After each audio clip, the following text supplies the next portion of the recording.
sponsored by the Institute of Museum and Library Services.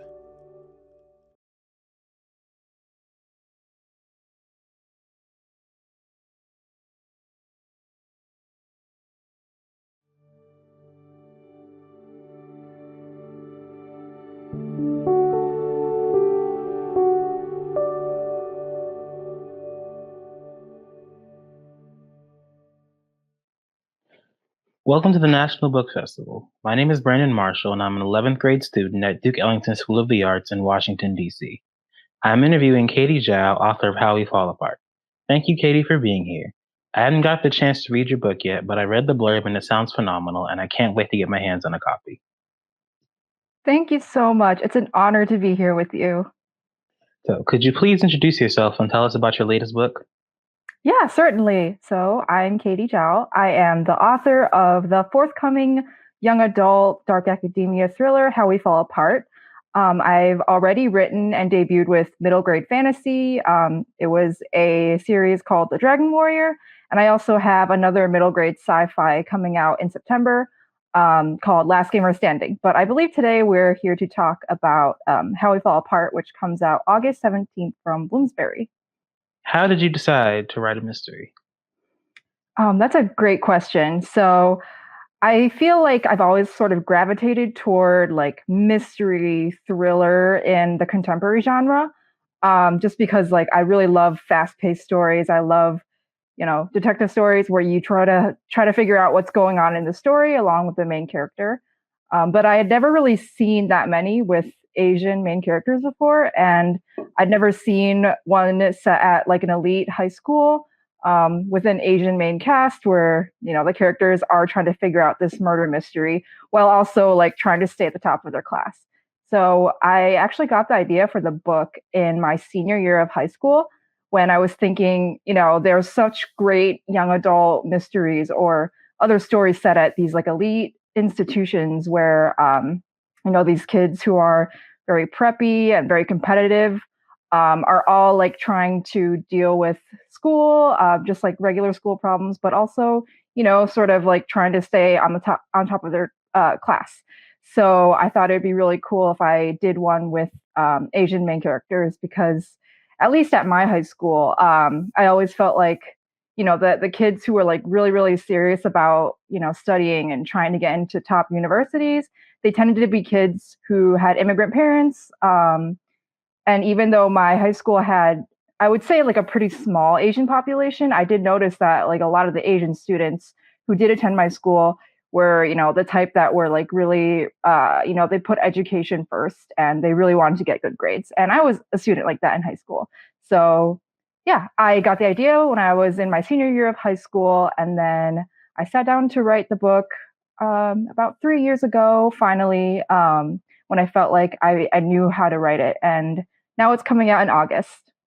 When I was in high school, I remember being like very intense about my studies, like to say the least. My parents were like the type of parents who really wanted me to do well because they're both immigrants from China, and when they were in China, like they were also like very academically inclined. So it makes sense that they would like pass that along to their kids. And I always felt this additional pressure because my parents like were immigrants coming to this country, where I felt like I couldn't not get good grades or not like do what they wanted from me because I felt like, our family owed so much to them and their sacrifices. So I wanted to like live up to their high standards and try to get like top grades at the school that I attended.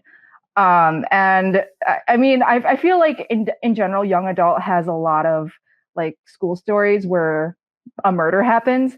And so I was thinking about that, and I was thinking like I've never really seen one where there's like a really solid reason for why there's murder happening at these schools. But I felt like if it were to happen, it would make sense that it would be like the really competitive students like offing each other to try to get to the top. So yeah, that's how you go from like mystery at school to murder.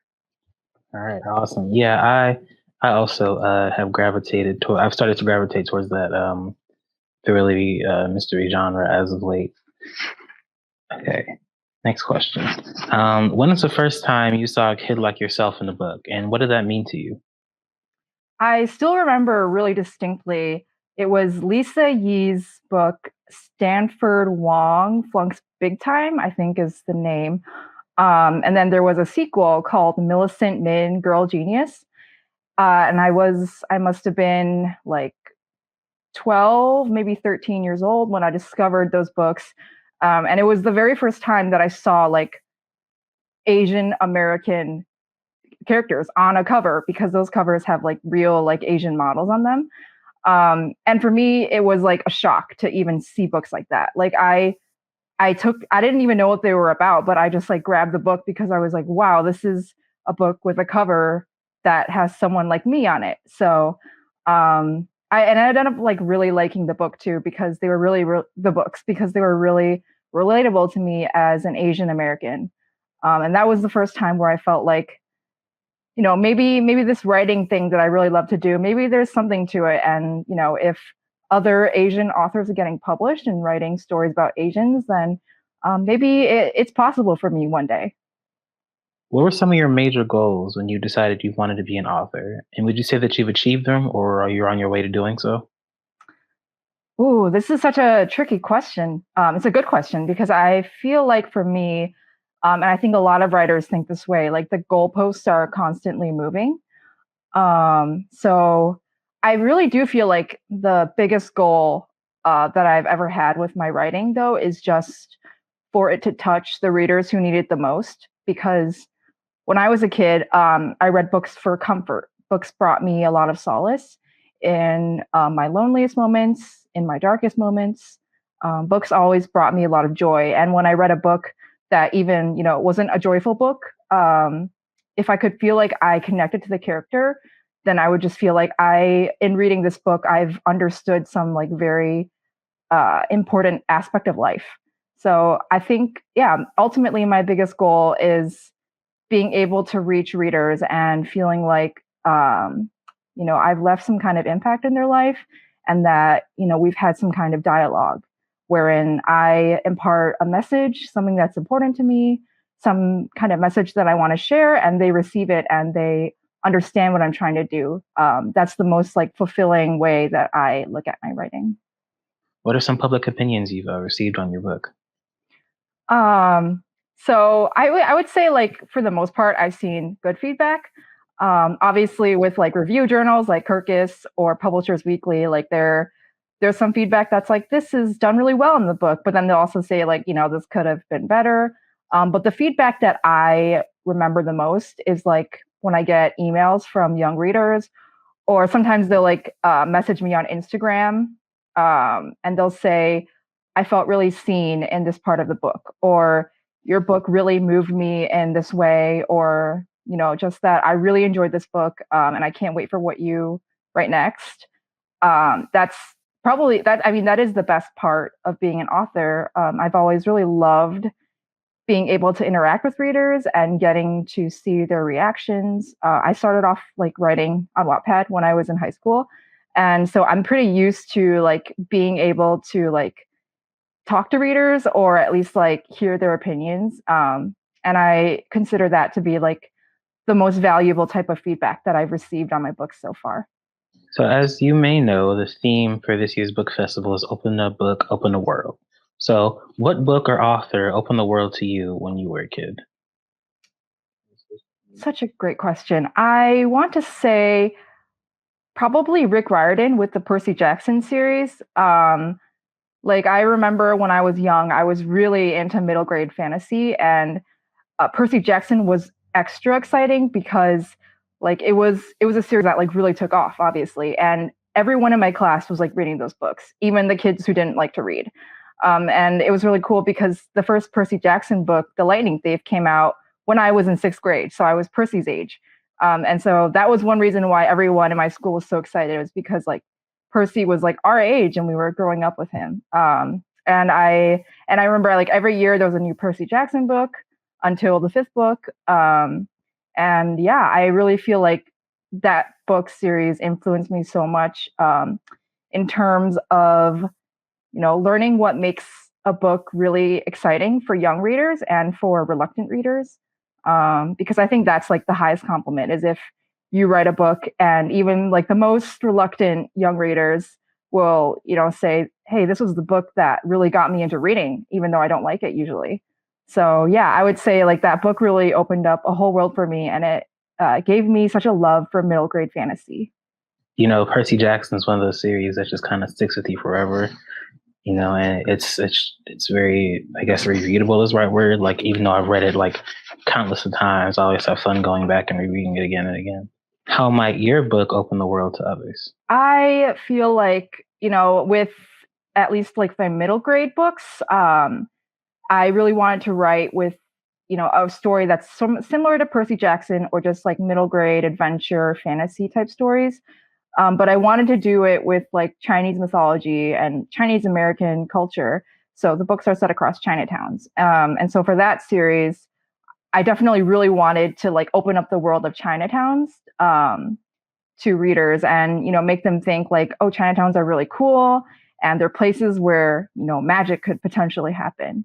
So yeah, I really like fuse those books with my love of Chinatown and with my upcoming thriller, How We Fall Apart.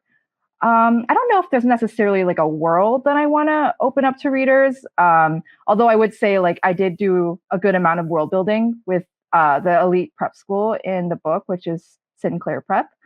I think I would just want to show the world of competitive academics with that book and show how these school systems that, typically create this atmosphere of like intense competition with students who are trying to get into top universities. They're very toxic, and especially for marginalized communities, like the Asian students in the book, they feel as though they have to compete against each other, which is something that people of color, I think, experience all the time. We're just sort of like pit against each other. There's this mentality of like there can only be one. And that was really the mentality that I wanted to capture in this book, was this world of competitive academics where the students all feel like there can only be one and it has to be me. And even if I have to like commit murder, like I'll do it to try to get to the top. All right, now I'd like to ask you a few questions about your creative process. So can you share with us an example of an early draft from your recent book, or describe your inspiration for it, and explain your process between that early idea and the final product? So for How We Fall Apart, it was an interesting writing process because normally what I do, at least I try to do now, is I will outline the book once, I feel like I have a good idea of how to write it. And then from the outline, I will start drafting and hopefully it'll be a clean draft. But if not, typically it doesn't take me more than maybe 1 to 2 rounds of deep revisions to get the book right. With How We Fall Apart, that was not the case.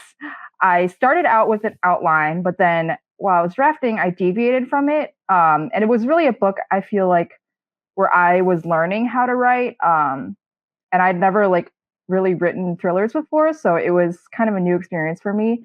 So I ended up tossing out the first draft completely. And I probably rewrote it, once or twice more with pretty deep revisions before finally like arriving at a draft that I felt was good enough to show my agent. And then even after my agent looked at it, she pointed out all these issues. And so I had to do like a lot of revisions again. And by the time we sold it to Bloomsbury, my publisher, my editor there said, I like this a lot, but we're going to have to do some pretty heavy revisions, like heavier revisions that I'd done on my middle grade. So I ended up doing like even more big revisions again. But ultimately, it was worth it, I think. And all like the blood, sweat, and tears that I poured into this book, it was all worth it for me because I knew this was a story that I had to write. Like it wasn't a story where, I could just like casually think about it and maybe get to it down the road. I really felt like after going through my high school experience, the story was like bursting to get out of me. So yeah, it was a bit of a messy process, but we got there in the end. So what are some rituals that are part of your creative process? Like, do you listen to a certain genre of music, maybe drink something specific while you work? What do you use to get your creative juices flowing? That's a good question. I feel like I'm not really a ritual writer. Well, one thing I do need is coffee or tea, like some form of caffeine, just to like get my blood pumping, get me really thinking about the book and excited to write it. I try to like fit in some exercise before too, because I feel like after I exercise, like I have a lot of endorphins, and it like really helps my brain get moving and thinking about my writing.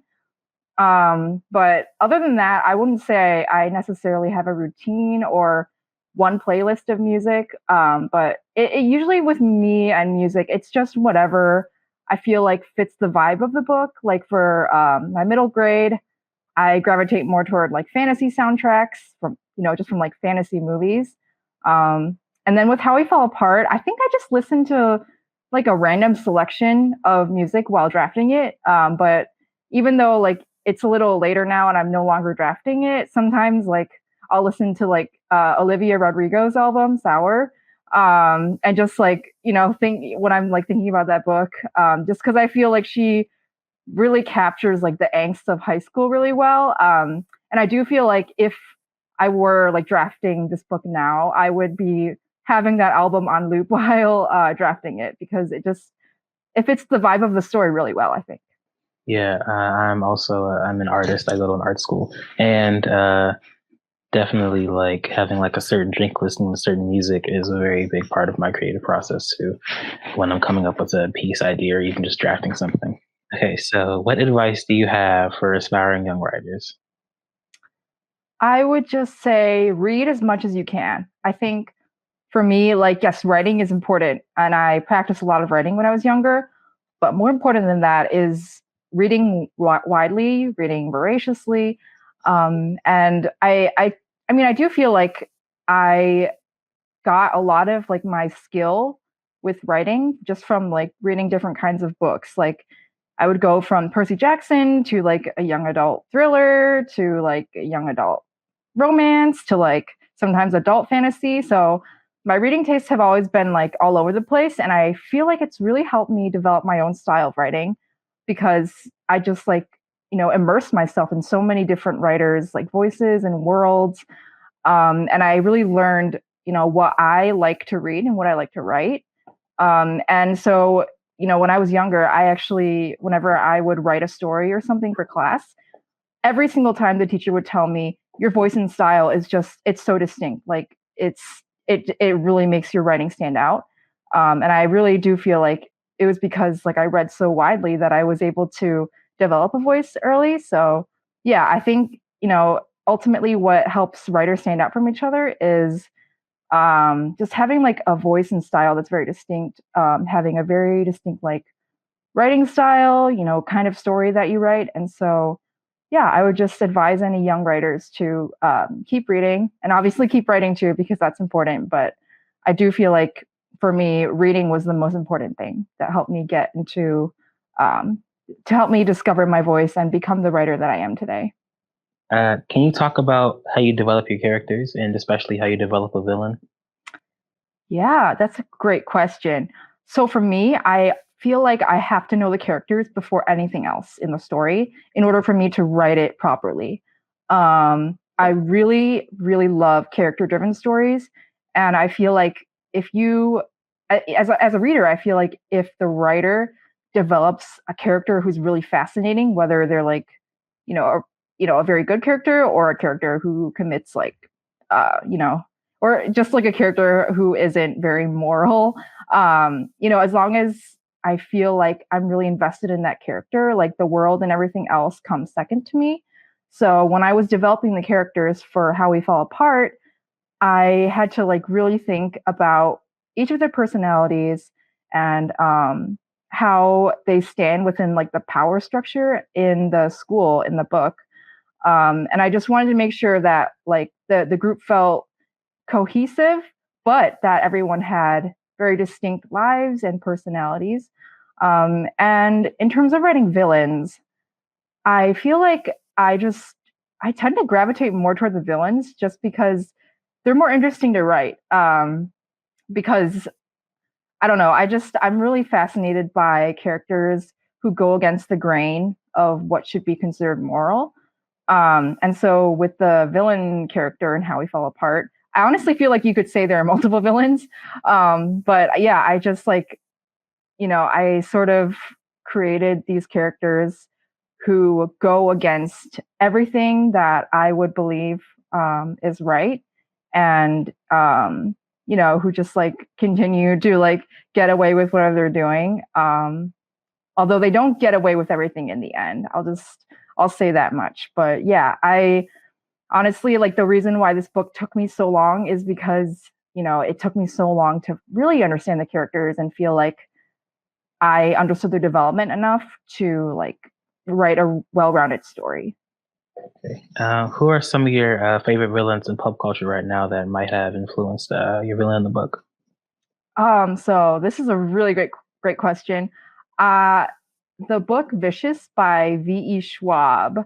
I really love that one. And I think that's probably like the first book that comes to mind when I think about books with characters that are like morally gray and sort of villainous. Because the book really questions like who in the story is a villain and who in the story is a hero. I mean, for those who don't know, Victor and Eli are two boys who I believe are attending a university, and they are doing like a special college project. And in doing that project, they discover EOs, extraordinaries, and they figure out a way to develop superpowers that requires them to like essentially die and come back to life in order to get those powers. And then, but instead of using those superpowers for good, they sort of like don't. And then they were friends, but they end up as enemies. And in the beginning of the book, you see that they're pitted against each other and they're trying to track each other down and kill each other. But the book goes like back and forth, and you see that they used to be friends. And so I'm really, really fascinated by characters like that, because I'm fascinated by the idea of people who have the ability to be good. Like they're given superpowers and they could do so many great things, but they choose not to.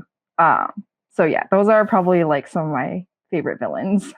So, have you ever thought about working in any other mediums, like adapting your book into a movie one day, or are you just sticking to books only? That's a great question. So when I was in college, I took a film course. It was like intro to film. I think that was what it was called. And I actually thought about screenwriting because I felt like it would be harder to become an author than a screenwriter. And I knew I wanted to do something with writing, but I ended up hating the film class. It was just like a very like artsy, like classics driven class, and I just wasn't interested in any of the films. Um, but I did end up like taking more creative writing classes while I was in college, and I decided like writing novels was the best thing for me. I haven't completely ruled out screenwriting, but I just don't know how I would get into the industry. But I think for now, unless something changes, or I get an adaptation for my books and they ask me to write them for the movie, I'm going to stick with writing novels for now. Okay, well, thank you, Katie, for your time. And everyone, be sure to check out How We Fall Apart coming out August 3rd this year. Thank you so much for having me.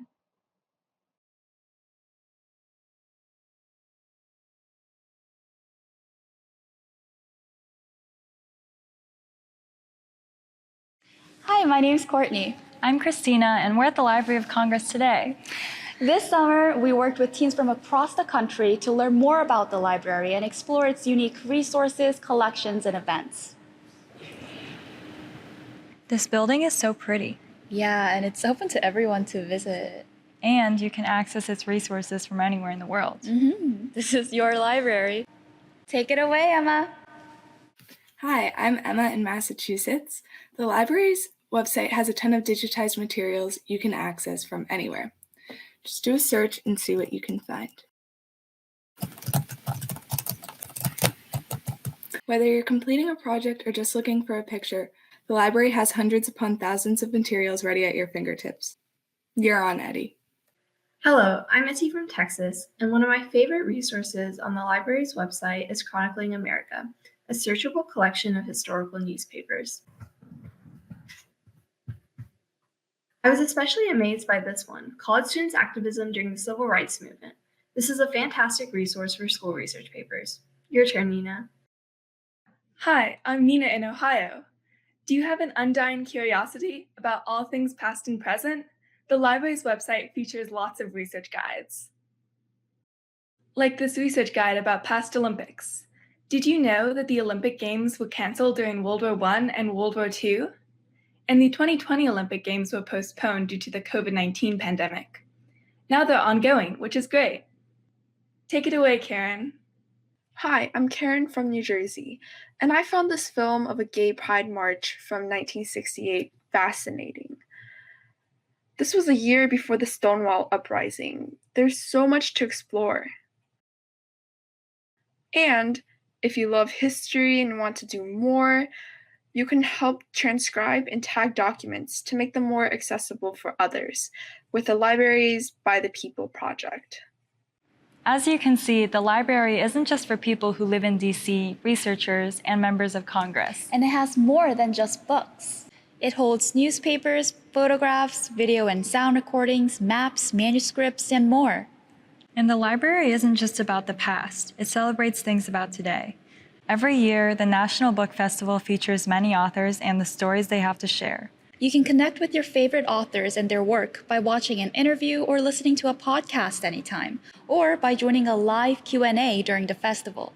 And there are also live events here at the building if you're in the Washington, D.C. area.